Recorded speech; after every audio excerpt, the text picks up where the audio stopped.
কারবালা এটা এমন একটা কাহিনী, ইতিহাসের পাতার মধ্যে বিজয় অক্ষরে কারবালার এই ধ্বনিগুলা লেখা আছে, কারবালার জয়গানগুলা লেখা আছে।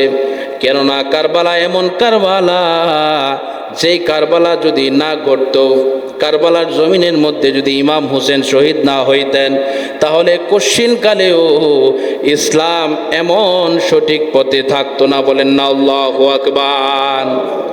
কেননা ইয়াজিদ চেয়েছিল যে কোনো কারণে, যে কোনোভাবে ইমাম হুসাইনকে যদি হাতের মধ্যে নিয়ে আসা যায়, তাহলেই তো কেল্লাপথে সমস্ত কিছু তার হয়ে যাবে। যত বাতিল পন্থী আছে, যত ভালো পন্থী আছে, সব কিছু তার হাতে হাত মিলিয়ে কাজ করে দিবে। সে সরকার প্রধান হয়ে মানুষকে যা কিছু বলার বলতে পারবে, যা কিছু করার করতে পারবে। কিন্তু আল্লাহ পাক রব্বুল আলামিন বলেছেন, আল্লাহ পাক বলেছেন যে হক এবং বাতিল দুইটা কখনো এক হইতে পারে না। বলেন ঠিক কি না? কেননা আল্লাহ পাক রব্বুল আলামিন হককে আলাদা করে দিয়েছেন, বাতিলকে আলাদা করে দিয়েছেন। হককে নূরের সাথে তুলনা দিয়েছেন। হক হচ্ছে আলো, আর আলো এমন জিনিস, আলো যেই জায়গার মধ্যে থাকবে সেই জায়গা যেমন স্পষ্ট দেখা যায়, তদ্রূপভাবে ইসলাম যেই জায়গার মধ্যে থাকবে, ইসলামের হুকুমত যেই জায়গার মধ্যে থাকবে, ওই জায়গার মধ্যে মারামারি, কাটাকাটি, রক্তারক্তি কোনো কিছুই থাকতে পারে না। বলেন ঠিক কি না? কেননা আল্লাহ রাসূল সাল্লাল্লাহু আলাইহি ওয়াসাল্লাম বলেছেন, আল মুসলিমু মান সালিমাল মুসলিমুনা মিন লিসানিহি ওয়া ইয়াদিহি। যদি কোনো ব্যক্তি একজন মুসলমানকে বকা দেয়, তাহলে গোটা পৃথিবীর সমস্ত মুসলমানদেরকে যেন সে বকা দিল। একজন মুসলমানকে যদি কোনো ব্যক্তি হত্যা করে, তাহলে আল্লাহ রাসূল সাল্লাল্লাহু আলাইহি ওয়াসাল্লাম বলেছেন গোটা মুসলিম বিশ্বের সমস্ত মানুষকে হত্যা করার শামিল হয়ে গেল। বলেন না নাউজুবিল্লাহ। আজকে দেখা যায় রাস্তায় রাস্তায়, শহরে শহরে, মোড়ে মোড়ে ছাত্রদেরকে গুলি করা হচ্ছে, ছাত্রদেরকে হত্যা করা হচ্ছে।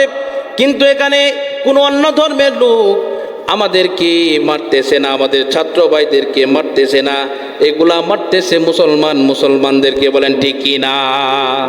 কারণ বুঝে না, তারা বুঝে না। তারা যদি বুঝতো তাহলে তারা এরকম করতো না। জোরে বলেন ঠিক কি না?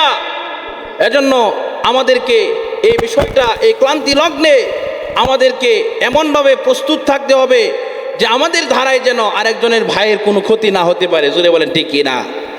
এজন্য বন্ধুরা আমার, তাকাইয়া দেখেন ওই কারবালার ঘটনার মধ্যে ইমাম হুসাইন রাদিয়াল্লাহু তাআলা আনহু উনি সর্বদাই হকের পথে থাকতেন।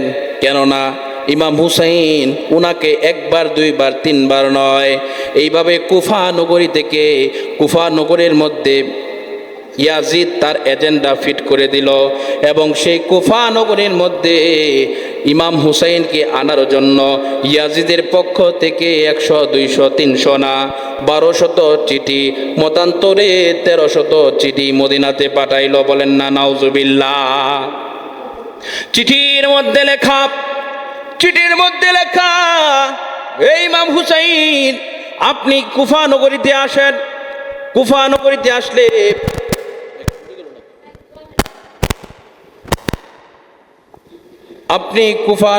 আসলে আপনাকে ভালো কিছু করা হবে, আপনাকে সুন্দরভাবে বরণ করে নেওয়া হবে, আপনি যা চান তা কিছু আপনাকে দেওয়া হবে।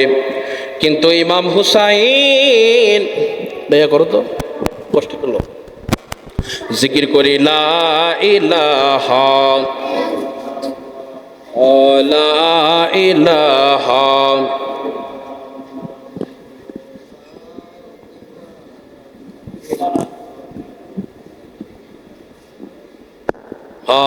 ইল্লাল্লাহু লা ইলাহা। তাহলে ইমাম হুসাইনকে তার পথে নিয়ে আসার জন্য একটা, দুইটা, তিনটা না 1200 চিঠি মতান্তরে 1300 চিঠি কি করলো? ইয়াজিদ পাঠাইলো। জোরে বলেন না নাউজুবিল্লাহ।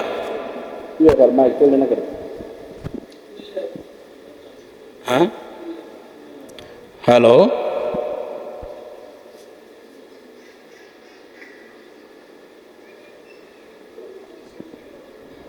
হ্যালো, 1200 চিঠি মতান্তরে 1300 চিঠি পাঠাইল। পাঠানোর পরে ইমাম হুসাইন বললেন, আহারে তারা আমাকে চায়, আমার হাতে হাত রেখে বায়াত হতে চায়, কিন্তু চিঠির মধ্যে লেখা হয়েছে যে হাতে হাত রেখে বায়াত হতে চায়, ভালো কিছু করতে চায়। ইমাম হুসাইনকে উদ্দেশ্য করে চিঠিতে লেখা হয়েছে, আপনি আমাদের কুফা নগরীতে আসুন, কুফা নগরীতে যদি আপনি আসেন আপনাকে সম্মানের সহিত আমরা জায়গা দেব এবং আপনার হাতে হাত রেখে আমরা বায়াত গ্রহণ করব। বলেন না সুবহানাল্লাহ। কিন্তু এগুলা কি ভিতরের কথা না বাহিরের কথা? জোরে বলেন, বাহিরের কথা না ভিতরের কথা? এগুলা হচ্ছে বাহিরের কথা। তো ইমাম হুসাইন রাদিয়াল্লাহু তাআলা আনহু উনি সিদ্ধান্ত নিলেন যে হ্যাঁ, অবশ্যই আমি কুফা নগরীতে যেতে চাই। কুফা নগরীতে গিয়ে আমি মানুষকে আমার হাতে হাত রেখে বায়াত গ্রহণ করাতে চাই। তখন ইমাম হুসাইন সিদ্ধান্ত নিলেন যে কুফা নগরীতে যাবেন, কিন্তু সকলেই নিষেধ করে, না, ইয়াজিদের চরিত্র ভালো না, ইয়াজিদ হচ্ছে খারাপ লোক, লম্পট লোক, ইয়াজিদের মুখে এক কথা তার অন্তরে হচ্ছে আর এক কথা।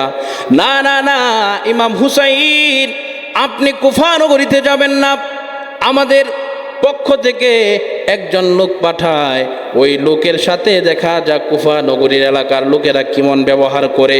যদি তাদের ব্যবহার ভালো হয়ে যায় তাহলে ইমাম হুসাইন আপনাকে আমরা মদিনা থেকে কুফা নগরীতে যাইতে দেব। বলেন না আল্লাহু আকবার।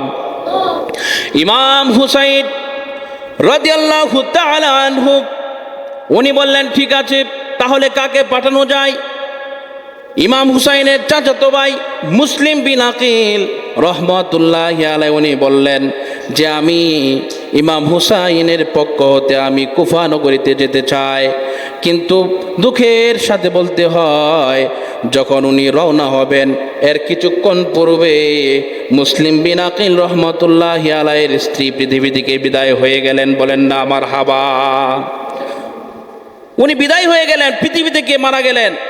তখন উনার দুইজন ছোট্ট বাচ্চা ছিল, একজনের বয়স ছিল 7 বছর, আরেকজনের বয়স ছিল 11 বছর। কত বছর? একজনের বয়স ছিল 7 বছর, আরেকজনের বয়স ছিল 11 বছর। মুসলিম বিন আকিল রহমতুল্লাহি আলাইহি উনাকে তার এই ছোট্ট বাচ্চারা বলে যে, বাবা আমাদের মা মারা গেছে, আমরা কার কাছে থাকবো? আমরা আপনার সাথে কুফা নগরীতে যেতে চাই। তখন মুসলিম বিন আকিল তার 2টা বাচ্চা নিয়ে কুফা নগরীতে চলে গেলেন। কুফা নগরীতে যাওয়ার পরে ইতিহাস সাক্ষী, কুফা নগরীতে যাওয়ার পরে মুসলিম বিন আকিল রহমতুল্লাহি আলাইহি ওনার হাতে হাত রেখে 52,000 মতান্তরে 53,000 লোক বায়াত গ্রহণ করলেন। বলেন না সুবহানাল্লাহ। কয়জন লোক? 52,000 লোক মতান্তরে 53,000 লোক হাতে হাতে হাত রেখে বায়াত গ্রহণ করলেন। কিন্তু বিষয়টা হচ্ছে কুফা নগরীর লোকেরা ছিল মুনাফিক, মুখে একটা অন্তরে আরেকটা, তাদের ঈমান ছিল দুর্বল। তাদের ঈমান কেমন ছিল? দুর্বল ছিল। ওই কুফা নগরীর মধ্যে যখন এইভাবে যখন হাতে হাত রেখে সমস্ত মানুষ বায়াত গ্রহণ করা শুরু করলো, এই মুহূর্তে ইয়াজিদ এসে প্রকাশ্যে ঘোষণা দিয়ে দিল, যারা যারা মুসলিম বিন আকিলের হাতে হাত রেখে বায়াত গ্রহণ করেছো তাদের বিরুদ্ধে অ্যাকশন গ্রহণ করা হবে, তাদের বিরুদ্ধে কঠিন অ্যাকশন শুরু হয়ে যাবে। সুতরাং তোমরা এই বায়াতকে অস্বীকার করো, তোমরা আমার হাতে হাত রেখে বায়াত গ্রহণ করো। বলেন না নাউজুবিল্লাহ। দেখা যায় আসরের আজান যখন হয়ে গেল, আসরের আজান হওয়ার পরে মুসলিম বিন আকিল রহমতুল্লাহি আলাইহি আসরের নামাজ আদায় করার জন্য জামাতের মধ্যে দাঁড়াইলেন। এই 50,000 লোক থেকে সমস্ত লোক চলে গেল, মাত্র 500 জন লোক হবে। এই 500 জন লোক মুসলিম বিন আকিলের পেছনে আসরের নামাজ আদায় করলো। মাত্র 50 জন লোক না 500 জন লোক, এর যত আছে 50,000, সব কিছু আপনার এই ইয়াজিদের, এই দুষ্ট ইয়াজিদের চক্রান্তে। দুষ্ট ইয়াজিদ যখন ঘোষণা দিল যেই ব্যক্তি মুসলিম বিন আকিলের সাথে থাকবে তাকে ধ্বংস করে দেওয়া হবে, তার পরিবার ধ্বংস করে দেওয়া হবে, হত্যা করা হবে, সকলেই চলে গেল। আচ্ছা বলেন তো, এর দ্বারা কি বোঝা গেল যারা চলে গেল তারা কি ইমানদার না বেঈমান? জোরে বলেন, ইমানদার না বেঈমান? বেঈমান। এই ইয়াজিদ বাহিনীর লোকেরা যেন আরো ঘোষণা দেওয়া শুরু করলো। ঘোষণা দিতেছে যদি কাউকে মুসলিম বিন আকিলের সাথে পাওয়া যায় তাহলে মুসলিম বিন আকিলের সাথে তাকেও হত্যা করা হবে। কিন্তু মুসলিম বিন আকিল আকাশের দিকে তাকাইয়া ডাক দেয়, আল্লাহ, ও আমার আল্লাহ, যখন কুফা নগরীর ঘটনা ভালো ছিল ওই সময় তো আমি চিঠি লিখে ইমাম হুসাইনের কাছে পাঠাইয়া দিয়েছি যে ইমাম হুসাইন কুফা নগরীর মানুষের ব্যবহার ভালো, তারা সত্যিকারে আপনার হাতে হাত রেখে বায়াত হতে চায়। আপনি কিছু দ্বিধাবোধ না করে, আপনি মনের ভিতরে কোনো সংশয় না রেখে আপনি কুফা নগরীতে নিঃসন্দেহে আসতে পারেন। উনি এই কথা বলেন আর কান্দেন, আল্লাহ কি করলাম, পাঠাইয়া তো দিলাম। আর ওই দিক দিয়ে সকলেই একটা তুলপার অবস্থা হয়ে গেল যে মুসলিম বিন আকিলকে খুঁজতে হবে এবং তার সাথে যারা থাকবে তাদেরকেও খুঁজতে হবে। মুসলিম বিন আকিলের সাথে তাদেরকেও জবে করা হবে, হত্যা করা হবে। কুফা নগরীর চৌরাস্তার মোড়ের মধ্যে মুসলিম বিন আকিল উনি যখন মাগরিবের নামাজ আদায় করবেন, মাগরিবের নামাজ আদায় করার সময় হাতে গোনা 50 থেকে 60 জন লোক ছিল ওনার পিছে নামাজ আদায় করার। কিন্তু দেখা যায় এই নামাজের ভিতরে যখন ইয়াজিদ বাহিনীরা এসে যখন তুমুল কাণ্ড কারখানা শুরু করে দিল, নামাজ ছেড়ে ইয়াজিদ বাহিনীর সেই হামলার কারণে পিছনে যত মুসল্লি ছিল সমস্ত মুসল্লিরা দৌড়ে পালালো। বলেন না নাউজুবিল্লাহ। ইমানদাররা কি কখনো পালাতে পারে? ইমানদাররা পালাতে পারে না। কিন্তু কুফা নগরীর বাসীর, কুফা নগরীর লোকেরা ছিল বেঈমান। কি ছিল? বেঈমান। মুখে মুখে মুসলমান, কিন্তু ভিতরে কি ছিল? বেঈমানি। নবীর মোহাব্বত ছিল না, ইমাম হুসাইনের মোহাব্বত ছিল না। শুনেন শুনেন শুনেন, এরপরে ইমাম হুসাইন রাদিয়াল্লাহু তাআলা আনহু উনি ওই দিক দিয়ে চিঠি যখন পেয়ে গেলেন উনি রওনা হবেন আসতে, আর এই দিক দিয়ে কি অবস্থা হয়ে গেল। ইমাম হুসাইন রাদিয়াল্লাহু তাআলা আনহুর পাঠানো দূত মুসলিম বিন আকিলকে ধরলো। কিন্তু উনি যখন মাগরিবের নামাজ আদায় করার পরে সামনে এবং পিছনের দিকে তাকাইলেন যে 50-60 জন লোকদেরকে নিয়ে নামাজের মধ্যে দাঁড়াইলাম, সালাম পিরাইয়া দেখেন একজন লোকও উনার পেছনে নাই। বলেন না নাউজুবিল্লাহ। উনি বলেন, আহারে কি করব, আমার ছোট্ট ছোট্ট 2টা বাচ্চা, একজনের বয়স 7 বছর আর একজনের বয়স 11 বছর। এই 2 জন বাচ্চা দিকে তাকাইয়া মুসলিম বিন আকিল রহমাতুল্লাহি আলাইহি কান্না করতেছেন যে আমার যা অবস্থায় হোক হোক না কেন, কিন্তু আমার এই 2টা বাচ্চা কি হবে। উনি 2টা বাচ্চাকে বুকের মধ্যে জড়াইয়া উনি ওই কুফা নগরীর জমিনের মধ্যে হাঁটা শুরু করলেন। এভাবে হাঁটতে হাঁটতে সকলের দরজা বন্ধ করে দেয়। উনি দরজার সামনে গিয়া দাঁড়ান। এই ইয়াজিদের ভয়ে সকলের ঘরের দরজা বন্ধ করে দেয়। কিন্তু উনি এইভাবে যাইতে যাইতে যাইতে যাইতে কিছু দূরে যখন গেলেন, যাওয়ার পরে দেখে একজন বুড়ো মহিলা ঘরের দরজা খুইলা বইসা রয়েছে। বলেন আল্লাহু আকবার। বুড়া মহিলা ডাক দিয়া কয়, মুসলিম বিন আকিল, আমি স্বপ্নে যুগে আরো আগেই দেখেছি আমার এই ঘরের দরজা দিয়া আহলে বায়তের লোকজন প্রবেশ করবে, নবীর বংশের লোকেরা প্রবেশ করবে। আমার মন সাক্ষী দিতেছে যে আপনারা আমার ঘরের ভিতরে আসবেন। ও মুসলিম বিন আকিল, আপনি আমার ঘরের ভিতরে প্রবেশ করুন, আপনার ছেলে 2 জনকে ঘরের ভিতরে দিয়ে যান, কোনো সমস্যা হবে না। আমার জান যতক্ষণ পর্যন্ত থাকবে ততক্ষণ পর্যন্ত আপনার মুহাম্মদ এবং ইব্রাহিমকে কোনো কিছু করতে পারবে না। তাহলে মুসলিম বিন আকিল বলেন, আচ্ছা মা, আমার ছেলেকে যখন কিছু করতে পারবে না, ঠিক আছে, আপনার কাছে আমার এই 2 জন ছেলে মুহাম্মদ এবং ইব্রাহিমকে দিয়ে গেলাম, তাদেরকে আপনি ভালোভাবে রাখেন। আর আমি আপনার কাছ থেকে বিদায় নিলাম। উনি যখন ঘর থেকে বের হলেন, বের হওয়ার সাথে সাথে ইয়াজিদ বাহিনীরা মুসলিম বিন আকিলকে ধরে ফেললেন এবং চৌরাস্তার মধ্যে নিয়ে উনাকে হত্যা করলেন। বলেন না নাউজুবিল্লাহ। শুধু তাকে হত্যা করে ক্লান্ত হয় নাই, শেষ হয় নাই, ইয়াজিদ বাহিনীর লোকেরা আবারও ঘোষণা করে দিল যে যদি কেউ ওই মুহাম্মদ এবং ইব্রাহিমকে যদি কেউ ধরে দিতে পারবে তাহলে তাদেরকে একটা দুইটা তিনটা উট নয় 100 উট তাদেরকে পুরস্কৃত করা হবে। বলেন নাউজুবিল্লাহ। আচ্ছা, এই ছোট বাচ্চা 7 বছর আর 11 বছরের বাচ্চা, তারা কি কোনো কিছু করতে পারবে? কতটা নিষ্ঠুর থাকলে মানুষ এমন হইতে পারে? কতটা নিষ্ঠুর থাকলে কোমলমতি ছাত্র ছাত্রীদেরকে আঘাত করতে পারে, হত্যা করতে পারে? এই ইয়াজিদ বাহিনী পূর্বেও ছিল, ভবিষ্যতেও ছিল, থাকবে এবং বর্তমানেও আছে। জুড়ে বলেন ঠিক কি না? এজন্য তাদের থেকে আমাদেরকে সবসময় সাবধান থাকতে হবে।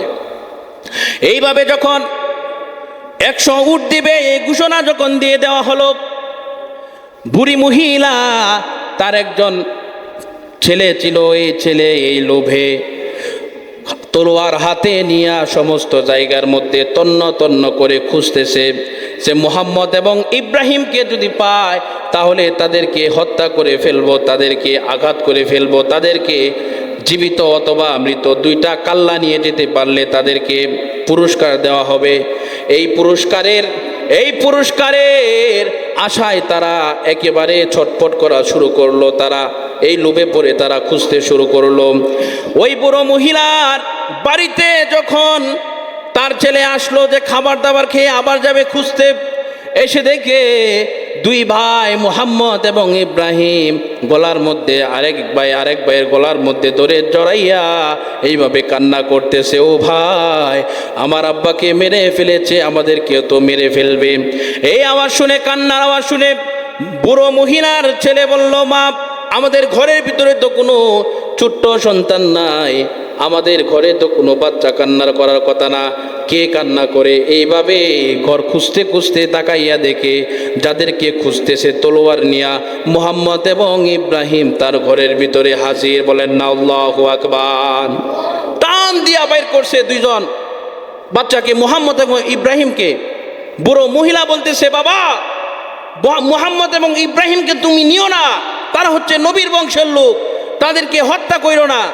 ছেলে বলে, তুমি কি জানো মা, তুমি কি জানো? ওদেরকে নিয়ে যদি আমি দিতে পারি মুহূর্তের ভিতরে আঙ্গুল ফুল্লা কলা গাছ হয়ে যাবে আমার, আমি একেবারে বড় লোক হয়ে যাব। না না না, তাদেরকে আমি জীবিত অথবা মৃত নিয়ে ধরে একেবারে নিয়েই যাব। মুহাম্মদ এবং ইব্রাহিমকে যখন টান দিতেছে আসার জন্য, যখন আসে না, বুড়ো মহিলা মুহাম্মদ এবং ইব্রাহিমের সামনে গিয়া যখন এভাবে দাঁড়াইলো, বুড়ো মহিলা বলে যে তাদেরকে যদি তুমি বাবা হত্যা করতে চাও তাহলে আমাকে হত্যা করার পরে তাদেরকে হত্যা করবে। ওই কুলাঙ্গার ছেলে তার মাকে তলোয়ার দ্বারা আঘাত করে হত্যা করলো। হত্যা করার পরে মুহাম্মদ এবং ইব্রাহিম 2 ভাইকে এইভাবে জবে করে নিয়ে গেল ইয়াজিদের দরবারে। বলেন না নাউজুবিল্লাহ। সম্মানিত হাজরিন, আমাদের সময় কম, ইনশাল্লাহ এখান থেকে আগামী জুম্মা হতে শুরু হবে। আল্লাহ পাক যেন এই কারবালার ইতিহাস থেকে আমাদেরকে ইমানি শক্তি বেশি বেশি পাওয়ার তৌফিক দান করেন। বলেন আল্লাহুম্মা আমিন।